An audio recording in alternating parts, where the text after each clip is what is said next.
दोस्तों, आज की ये अजीब कहानी एक ऐसे इंसान और इसके घर के बारे में है जिसे शैतान का घर कहा जाए तो गलत नहीं होगा। इस शख्स का नाम जॉन एल जेरार्ड था। ये 12 अगस्त 1978 को अमेरिका की रियासत कैलिफोर्निया में पैदा हुआ था। इसका बचपन बहुत अच्छा गुजरा, मगर इसे बचपन से ही कुछ नफ्सियाती मसले थे। इसीलिए इसकी मां सिंथिया लॉसन ने इसके इलाज पर बहुत पैसे भी खर्च किए। इसके माँ बाप के दरमियान जब तलाक हो गई, तब इसकी माँ ने दूसरी शादी कर ली और ये अपनी माँ के साथ एक नए घर में शिफ्ट हो गया। जॉन जैसे जैसे बड़ा होता गया, इसकी जहनी बीमारी भी बढ़ती जा रही थी। इसे जानवरों को तकलीफ देना अच्छा लगता था और जब इसे इसकी माँ इस काम से मना करती तो ये इस बात पर नाराज हो जाता था। दोस्तों, जब इसकी उम्र सिर्फ 13 साल थी, तब इस लड़के ने ड्रग्स भी लेना शुरू कर दी। 2002 में इसने अपना नाम पेजुजू अल जेरार्ड रख लिया।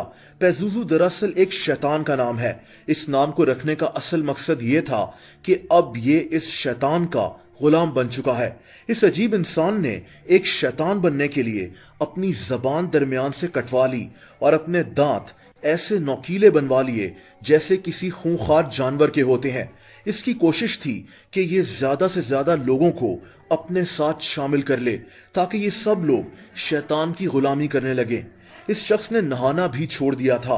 ये साल में सिर्फ एक दफा नहाता था।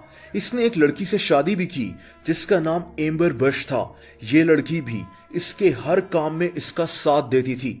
दोस्तों, इस इंसान का घर कूड़े से हर वक्त भरा रहता था और इसके घर की दीवारों पर शैतान के नाम पेंट से लिखे होते थे। ये आदमी इतना आगे बढ़ गया था कि ये जानवरों को काट कर इनका खून इस घर की दीवारों पर छिड़कता था। ये शख्स एक और शैतानी काम करता था जिसे जानकर आप लोग हैरान रह जाएंगे। ये शख्स अपनी बीवी का खून पीता और इसकी बीवी इसका खून पीती थी। इसका घर हर वक्त बदबूदार रहता, मगर इस इंसान को इसकी कोई फिक्र नहीं थी। पेजुजू अल जेरार्ड की मां ने जब इसे इन शैतानी कामों से मना किया तो इसने अपनी मां को भी जान से मारने की कोशिश की, लेकिन इसकी मां जैसे तैसे इस खौफनाक घर से भागने में कामयाब हो गई। दोस्तों, इसने अपने घर को हाउस ऑफ हॉरर्स का नाम दे दिया था। आहिस्ता आहिस्ता कई लोग इस आदमी को फॉलो भी करने लगे। इस घर में लोग जानवरों का खून पीते, ड्रग्स का इस्तेमाल करते और शैतानी रस्में अदा करते। गर्ज ये कि हर बुरा काम इस घर में होता था। पेजुजू अल जेरार्ड ने बहुत से लोगों को अपना गुलाम बना लिया था। 2010 में जोसेफ एमरिक नामी एक शख्स इसके घर के करीब दरिया के पास मरा हुआ पाया गया। जोसेफ असल में पेजुजू अल जेरार्ड का एक फॉलोअर था, इसीलिए पुलिस ने इससे तफ्तीश करना शुरू कर दी, मगर कोई ठोस सबूत ना होने की वजह से इसे छोड़ दिया गया। लेकिन पुलिस ने अब इस पर नजर रखना शुरू कर दी थी।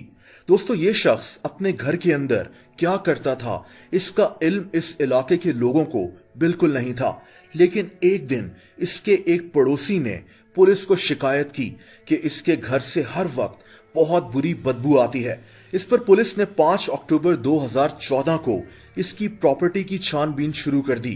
पुलिस जब इसके घर के अंदर दाखिल हुई तो इनकी आंखें फटी की फटी रह गईं, क्योंकि ये घर अंदर से इतना खौफनाक था जिसे पुलिस तक देखकर घबरा गई थी। इस घर में जगह जगह मरे हुए जानवरों की हड्डियां पड़ी हुई थीं। घर का हर कमरा कूड़े के ढेर से भरा हुआ था और दीवारों पर शैतानी तस्वीरें लगी हुई थीं। इसने इस घर को सालों से गंदा रखा हुआ था। जब पुलिस ने इस घर के पिछले हिस्से की खुदाई की तो यहां से 2 इंसानों की लाशें मिली जो ना जाने कितने सालों से यहां दफन थीं। पुलिस ने पेजुजू और इसकी बीवी को गिरफ्तार कर लिया और इनसे इन 2 लाशों के बारे में तफ्तीश करना शुरू कर दी। दोस्तों, पेजुजू अल जेरार्ड ने जो कुछ बताया, इन बातों ने पुलिस के पैरों के नीचे से जमीन निकाल दी। इसने बताया कि ये लाशें जोशुआ फ्रेडरिक और वेट्जलर टॉमी की हैं। इसने पुलिस को बताया कि इसने इन दोनों को 2009 में जान से मार दिया था और अपनी बीवी की मदद से अपने ही घर में दफना दिया था। जब इससे इन दोनों को कत्ल करने की वजह पूछी गई तो इसने बताया कि इसने इन दोनों को शैतान के कहने पर जान से मारा है। दोस्तों, जिस पर अदालत ने इसकी बीवी एम्बर बर्श को 39 साल की सजा सुना दी और पेजुजू अल जेरार्ड को उम्र कैद की सजा मिल गई। लेकिन 28 अक्टूबर 2015 को पेजुजु अल जराड ने जेल में ही खुदकुशी कर ली। दोस्तों, इसके मरने के बाद इस खौफनाक घर को, जिसे हाउस ऑफ हॉरर्स कहा जाता है, गिरा दिया गया। लेकिन इस घर की हौलनाक कहानी आज भी लोगों को परेशान कर देती है।